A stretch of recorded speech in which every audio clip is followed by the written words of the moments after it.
You know those people who say everything happens for a reason? Yeah, that's total garbage. I used to be one of those boss babe types who thought she had it all figured out. Now I'm sitting here at 29, staring at my ring finger, wondering how I managed to outsmart myself into this mess. But let me start from the beginning, because trust me, you're gonna want to hear this train wreck of a story. I'm Lucy, and a year ago, I had what I thought was the perfect plan. Working at this fancy real estate office downtown, I had my eyes set on more than just commission checks. The minute Wesley walked in as our new property lawyer, I knew he was exactly what I was looking for. Great salary, nice car, and that kind of clean-cut look that just screams stable husband material. Look, I'm not trying to pretend I'm some saint here. The dating scene is brutal, okay? And after watching all my college friends posting their perfect wedding photos and baby announcements, I was done playing the long game. Wesley was like this perfect blank canvas. No crazy ex-drama, good family background, and just naive enough to be moldable. Sorry, not sorry, but sometimes you have to stack the deck in your favor. From day one, I had my strategy mapped out. I started showing up early to work when I knew he'd be in the break room. I'd casually mention loving golf, lie, and hiking, bigger lie, because his Instagram was full of that stuff. I even started ordering those nasty green smoothies he drinks just so we'd have something to talk about. Basic? Maybe. Effective? Absolutely. The best part? I made it look so natural. I'd strategically place myself in the conference room he had to walk through, always with some real estate paperwork spread out like I was this dedicated professional. I figured out his Starbucks order and would accidentally grab an extra one on my coffee runs. Oh, they made 2 by mistake. Yeah, right. I spent like $200 on coffee that month, but seeing his face light up made it worth every penny. I got my work bestie Amber to help me set up these coincidental run-ins. She thought it was hilarious, especially when I started mirroring his schedule at the office gym I never used before. Let me tell you, pretending to enjoy 6 a.m. workouts was not my idea of fun, but you do what you have to do, right? The real genius move? I studied his social media like it was my job, found out his mom posts everything about him on Facebook, his favorite restaurants, what he did on the weekends, everything. It was like having a cheat sheet for the perfect girlfriend. When he mentioned loving this obscure band, guess who coincidentally had tickets to their show? This girl. The look on his face when I suggested that restaurant his mom posted about for our 3rd date? Priceless. I know what you're thinking, this sounds psycho. But seriously, name one person who doesn't put their best foot forward when dating. I just took it to the next level. Besides, guys do this stuff all the time, they're just not as good at it. I was investing in my future, and Wesley was the perfect stock pick. By month 2, he was totally hooked. Every morning, he'd come by my desk with this puppy dog look, completely oblivious to the fact that I'd timed my important calls to end right when he usually stopped by. I had him convinced we were this perfect match, like fate brought us together. If he only knew how many hours I spent creating that fate. Moving in together happened faster than even I expected. 3 months in, Wesley was already hinting about how his lease was coming up for renewal. I played it perfectly, acted all surprised when he suggested sharing a place, like it hadn't been my end goal all along. I even pretended to be concerned about it being too soon. Meanwhile, I'd already bookmarked every decent apartment complex in his price range. The real challenge started when we actually moved in together. Do you have any idea how exhausting it is maintaining a completely fake personality 24/7? I had to wake up early to put on makeup before he saw my face, keep pretending I cared about his boring golf stories, and act excited about meal prepping every Sunday. I even kept up that whole green smoothie charade. Fun fact, I was secretly dumping them in the bathroom sink every morning. I started slipping up in small ways. He caught me watching reality TV shows I'd claimed to hate. Found out I'd been ordering takeout behind his back instead of eating his meal prep containers. Little things, you know? But I'd gotten so good at managing his reactions that it didn't even matter. One sweet, I just wanted to surprise you, or I'm trying to broaden my horizons, and he'd melt like ice cream. Getting him to talk about marriage was like this delicate dance. I'd casually mention how my friend's wedding was absolutely perfect, then act all nonchalant when he'd ask what I thought about marriage. I had Amber constantly dropping hints at work about how Wesley and I were such a perfect match, and how she never saw it coming. I even made sure to befriend his sister on Instagram, liking all her posts about her own perfect marriage. The whole time, I was secretly rolling my eyes at his habits, leaving dishes to soak, talking about crypto like he was some financial genius, calling his mom every single Sunday for exactly 47 minutes. But externally, I was the perfect, supportive girlfriend. I even started a shared Pinterest board for future home ideas and acted surprised when he found it. Every time I had to pretend to be interested in another one of his long stories about work or fake enthusiasm about watching golf on TV, I reminded myself of the endgame. The big house, the social status, the perfect Christmas card family. It was all within reach. Sure, I was dying inside every time I had to go on one of his family hiking trips or listen to his friends' boring tech startup ideas. But that's what marriage is, right? Sacrifices. Looking back, I probably should have noticed how hollow it all felt, how I'd zone out during our conversations, how I'd get this weird knot in my stomach every time he talked about our future. But I was too focused on the finish line to worry about those little warning signs. Besides, I'd invested too much time and energy to back out now. The Lucy he knew was perfect, and perfect girls don't get cold feet. After 8 months of playing house, I decided it was time to kick things into high gear. The proposal wasn't happening fast enough on its own, so I had to get creative. I orchestrated this whole elaborate plan that honestly deserves some kind of award for strategic thinking. First, I casually mentioned how my younger cousin just got engaged. Then I made sure Wesley overheard Amber talking about how her boyfriend took too long to propose and she almost left him. Subtle, right? But my real masterpiece? I created this fake work crisis that had me considering a job offer in another state. You should have seen Wesley's face when I told him about it over dinner. I played it so well, talking about how torn I was, how I didn't want to leave us behind, but how career opportunities like this don't come along every day. I even printed out fake offer letters to leave around the apartment. The best part? The company I claimed was recruiting me had amazing benefits for employees' spouses. I made sure to highlight that part. I ramped up the pressure by starting to pack a few boxes, telling him I needed to prepare just in case.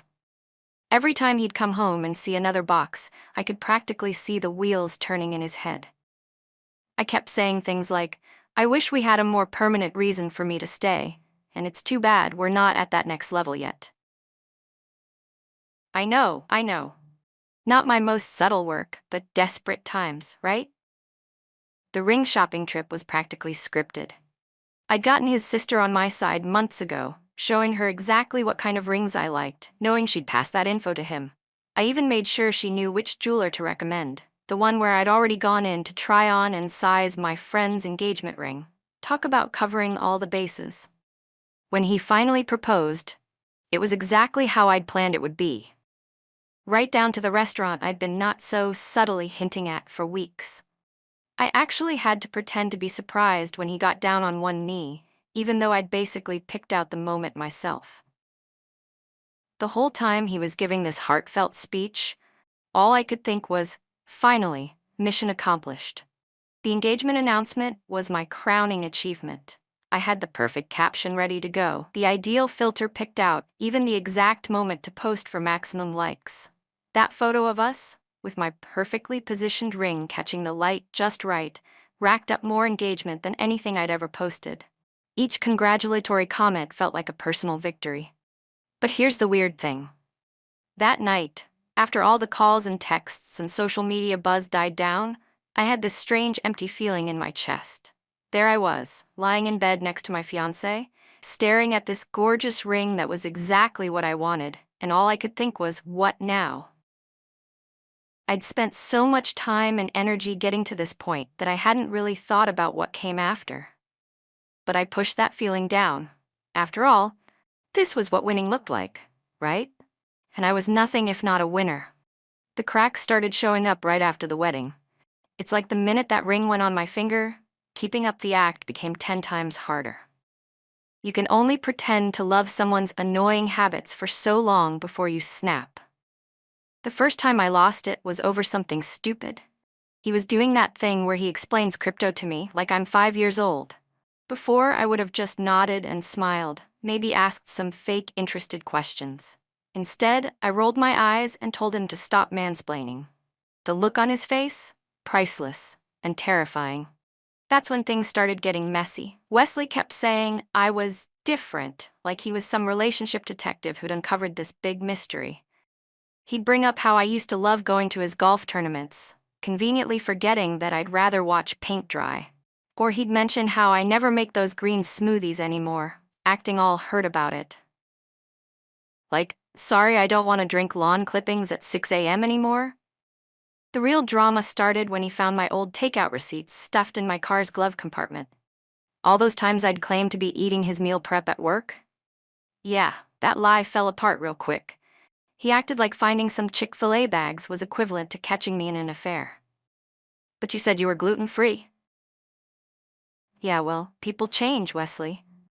It got worse when his sister started noticing things too. She'd make these little comments about how I seemed so different from when we first met. Of course she was on his side, family loyalty and all that. But the way she looked at me sometimes, like she was trying to piece together a puzzle, that was the worst. I caught her showing Wesley old videos from when we were dating, probably trying to prove how much I'd changed. Like, duh, everyone acts different when they're dating. That's just common sense. Our fights got more frequent, and honestly, it felt good to finally stop pretending. He'd bring up how I never wanted to go hiking anymore, and I'd snap back about how I never liked it in the first place. The look on his face when I told him I'd rather die than spend another Sunday watching golf? Almost worth all the drama that followed. The breaking point was this stupid dinner party with his work friends. Before, I would have played the perfect hostess, laughed at their lame jokes, and asked all the right questions about their boring jobs. Instead, I spent the whole night on my phone, ordering pizza, because I forgot to make the dinner I'd promised. When one of his friends tried to engage me in conversation about some tech startup, I straight up told him I didn't care. Wesley was mortified, but honestly, it felt amazing to finally be real. That night, after everyone left, Wesley hit me with the "What happened to you?" speech, like I'm some body snatcher who replaced his perfect wife. He kept going on about how I used to be so different, so caring, so interested in his life. I wanted to scream none of it was real, but even I knew that would be too much. Instead, I told him he was the one who'd changed, that marriage had made him controlling and demanding. Classic deflection? Maybe. But what else was I supposed to say? I should have known Wesley was gathering evidence. He's a lawyer, after all. That's literally what they do. One night, he ambushed me with this whole PowerPoint presentation of receipts. Not just actual receipts like those takeout ones, but screenshots, social media posts, text messages, everything. He had old Instagram stories from before we met, where I called golf watching grass grow for rich people. Screenshots of texts to Amber about how I was molding him into the perfect husband. Even emails to my cousin about faking that job offer to push him into proposing. The worst part? He'd gotten Amber to flip on me. My own best friend at work, the one who helped me stage all those accidental meetings, spilled everything. Apparently she'd been feeling guilty about her part in it all. She showed him texts from when we were dating. All my strategies, the fake interests, the planned coincidences.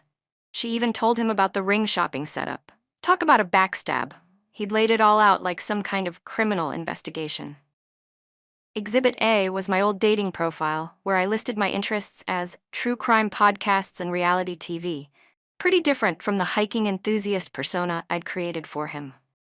Then came the gym membership records showing I'd only started going when he did, and stopped the minute we got married. He even had screenshots of my Pinterest boards from before we met, not a single golf course or green smoothie recipe in sight. The real kicker? He'd been talking to his sister, comparing notes about all the little inconsistencies. Every time I'd slipped up, every contradiction, every moment the mask had fallen. They'd been keeping track. They even had a timeline of when my personality changes started, like they were tracking the evolution of a different species or something. I tried every move in my playbook. Denied it at first, called the evidence circumstantial. Yeah, I've watched enough Law and Order to know some legal terms.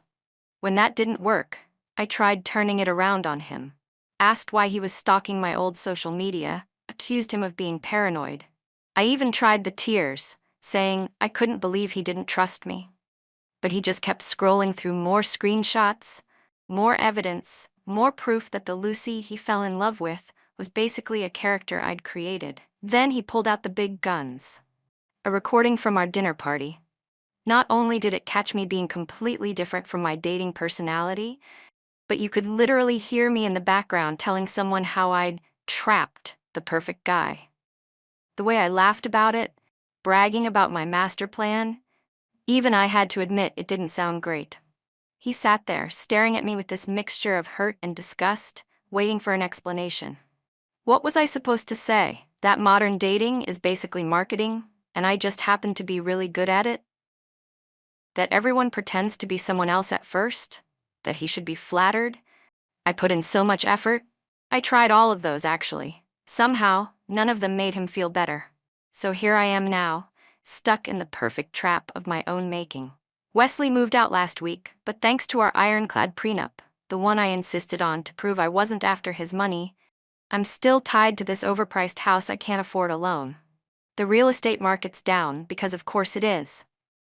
I can't even sell without taking a massive loss, and my commission checks aren't what they used to be now that the office knows what happened. Turns out, word spreads fast in real estate circles. Wesley's still the company's go-to property lawyer, which means I'm the one who had to find a new job. Do you know how hard it is to build a client base from scratch when your last office thinks you're the psycho who manipulated their favorite lawyer? I've got recruiters literally ghosting me after they check my references. The worst part isn't even the money or the career stuff. It's that I actually got exactly what I wanted, and now I'm miserable.